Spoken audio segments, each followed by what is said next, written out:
What do you make of Spurrier saying he's stepping down, but he's not retiring, and it's time to step down because if he tells the kids I'm leaving at the end of the year, it doesn't work? What do you make of this? Rich, I think it's just a guy who can't handle struggling and not winning. And I think he saw that this year his team, which I think he had some, higher expectations for, might be better than only Vanderbilt in the SEC. And I think that's been tough for him to stomach. And as he, said in the press conference, look, it's time for somebody else to try to get a crack at this because clearly I can't get it done. And, I don't expect him to be a college head coach again. But, I think the recruiting piece of it had really worn on him, and he thought he could make it work, at least on the field. But some of these losses he's taken where, he put a lot into it and then they still get blown out, I think that was tough for him to stop. So you're saying essentially after this stellar college football life with a stop, unmemorable stop in Washington, D.C. in the NFL, from Heisman Trophy winner to one of the most innovative coaches this sport has ever seen, some of the offenses that he brought to the fore in Florida, the fun and gun, you could see it everywhere across college football now, and it is now even in the NFL. You're saying that this guy's career is ending with him quitting, essentially, Bruce? Yeah, I don't know if I would put it as quitting, but I think really he's stepping away. He said, I'm resigning, not retiring. That was his first comment on it, and I guess it's a matter of semantics, and look, if Steve Spurrier was a 52-year-old coach who hadn't won a national title, and quite honestly, he is revered even by a lot of college football media members because he's this guy with no filter, and he's very, I don't even know if folksy's the right way, but he's a huge character.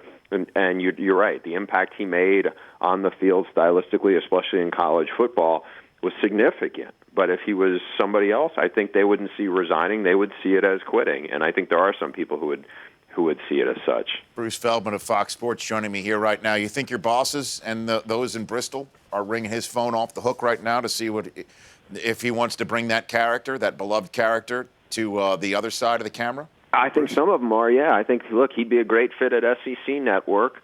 Look, Lee Corso's had a really good run, and he's still working on TV.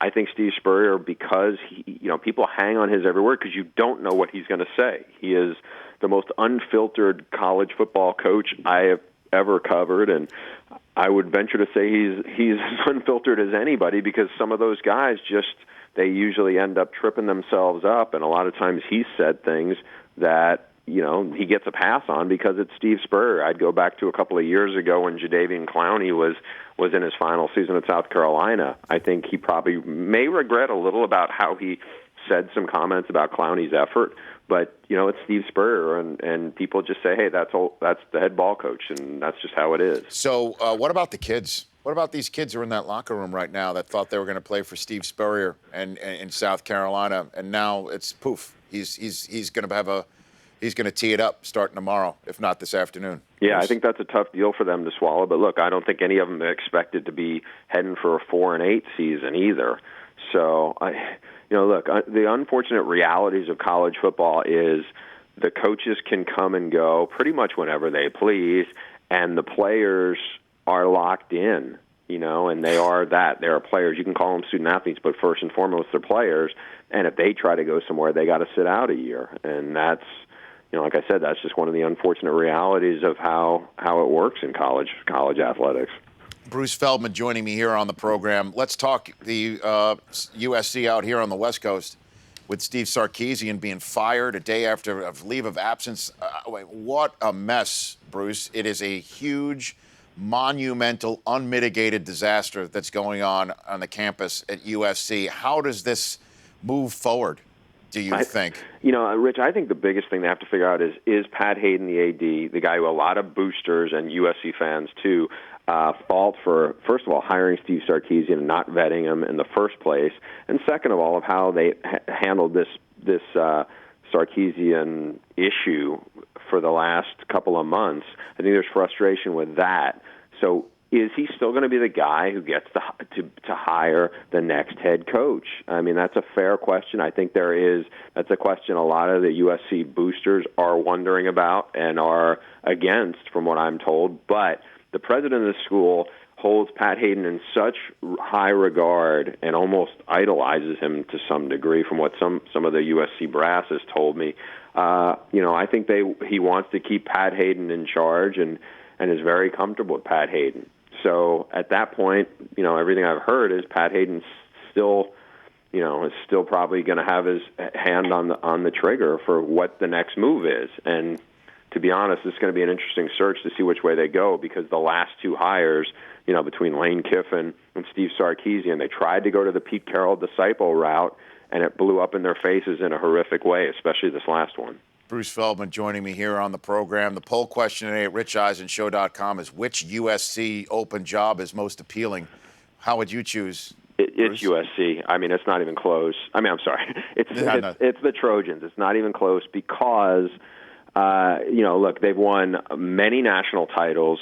It is with the possible exception of South Florida, it is the most fertile recruiting area in the country. And you have all of this tradition, whether it's Ronnie Lott or Marcus Allen. I mean, you can't even, most of the best players who played in what is now the Pac-12 are USC guys. Most of these kids, and I know you're going to have them on at some point, Jim Mora has dominated USC in his time there. He's won them 3 straight, and he's won them decisively. Yet when it comes to signing day, Jim Mora loses most of these head-to-head battles with USC. A lot of these kids that's the default school. It doesn't matter. People can say, Steve Sarkisian was a great recruiter. Look at the class he signed. Rich, you or I could be the head coach at USC and sign a top 5 recruiting class, and I'm not kidding. I mean, it is that much of a pull for a lot of these kids. And by the way, they've also just upgraded their facilities with the McKay Center in the last couple of years. I mean, this is a top 5 job, and anybody who doesn't think it is, just doesn't get it. I mean, there's not even close. I mean, it's the difference between that and South Carolina, which had never won really until Steve Spurrier got there. It's a pretty big gulf. South Carolina's a good job. USC's a great job. All right, let's talk about my guy now. Bruce, let's talk about my guy right now. The only loss for the University of Michigan was at Utah, a game that was on FS1, prior to which 2/3 of the panel with the topic bar at the bottom of the screen, will Jim Harbaugh get the Michigan Wolverines back in the top 10 in the first 3 years? 2/3 of the panel said no to that. And here they are, number 12, just 6 games later, taking on Michigan State. What happens this weekend, Bruce Feldman? Do I get my top 10, do you think? I think you do. I think he has shown again, and he's done it everywhere he's been.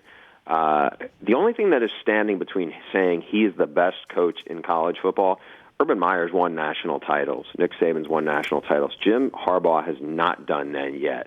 Now, what Jim Harbaugh did in turning Stanford from the worst Power 5 conference into a powerhouse winning BCS bowls, I think is arguably more impressive than what those guys did, because it's Stanford and where they were. Well about what he did to the Niner organization, which had been spinning its wheels for so long, and it doesn't take him long to do it. I'm blown away by, as you mentioned, that game was on our air at Fox at FS1. Yep. And so we hyped it up a lot, and I almost feel guilty about hyping it up so much. And Jim Harbaugh, and it was Jim Harbaugh at every turn, and he was fascinating Twitter presence and all this stuff. And, for all of that, Jim Harbaugh has actually exceeded the hype. I mean, what he's done there, they are killing teams. Northwestern shut down Stanford, and they blew Northwestern off the field last week. Just the way their defense, it is so much better than it was last year. He's getting guys who had been underachieving before, and now you see what the run game is.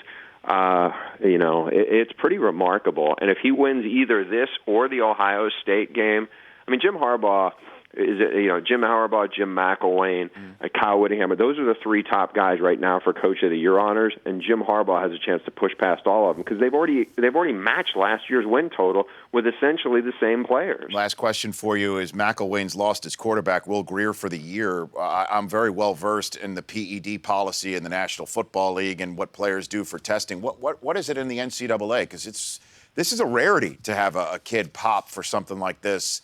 in a position that he currently holds. Yeah, Bruce, I mean, you don't hear it much. Now, it did happen last year.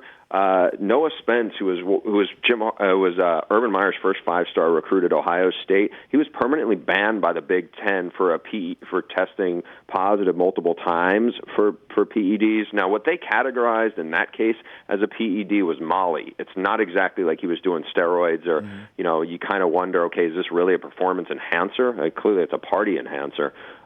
In the case of this, Florida, as they told us, or sources told us yesterday about it, was a banned substance, and there was some speculation on what it was. I think the thing that people have drawn an apt conclusion is Will Grier put on about 35 pounds in less than 2 years from the time he's been there. That's plausible, but I think they look at it and say, okay, well, this weight gainer he took, he should have had it cleared with his compliance people, with the Florida medical staff. They're versed in all this stuff. He didn't, and now he's going to sit out not just the rest of the season, but unless they win their appeal, which I think is pretty unlikely, he's going to sit out till the middle of next season. So that's a huge blow for Florida, especially with how well he had been playing. And I think this is just another reminder to college football players: just because you think everyone else is getting away with it, you might not. Bruce, thanks for taking the time. I really appreciate it. My pleasure. Thanks, Rich. You bet. That's Bruce Feldman, at Bruce Feldman CFB on Twitter. I follow him. You should too. The Rich Eisen Show, weekdays at noon Eastern. On Audience.